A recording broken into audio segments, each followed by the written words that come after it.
Hey guys, John Velasco here with Android Authority. This is the Moto E4. It's available right now with Verizon Wireless, and you might call me crazy, but this is a $70 smartphone.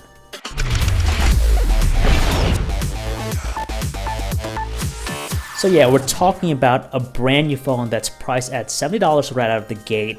And if you guys are familiar with the Moto E line, they've always been known for being very aggressive in terms of pricing. So there's not really a whole lot of surprise here.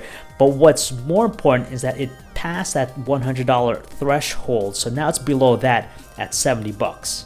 When you're priced this low, you really can't expect much with the design. It's kind of typical of the other handsets in Moto's lineup, like the Moto G series. So it's made of all plastic, and you have this textured pattern on the back.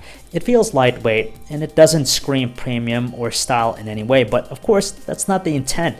But what I'd like to note here is that it does feature a 3.5mm headset jack. It has expandable storage.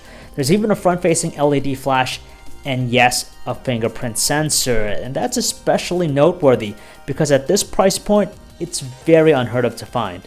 The 5-inch 720p display looks decent when you look at it straight on. The resolution is ample enough to read fine text and whatnot, but the colors do seem a little bit washed out, and the view angles are kind of poor, especially at wide angles. It tends to distort a lot, but again, that's what you kind of expect. It's running Android 7.1 Nougat, and it's nice that they've thrown in some of the typical Moto experiences, like Moto Display.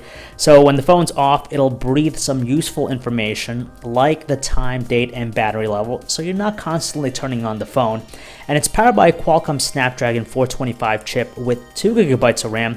Nothing to gloat about, but at least it'll handle some basic operations with no issues whatsoever. Just don't expect to be playing a lot of games with this one.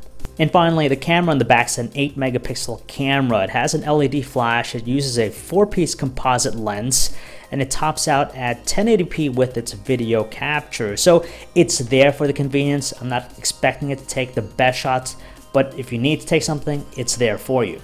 Seriously, if you're looking for a temporary phone, this is a good thing to think about because you're not going to spend a whole lot of money.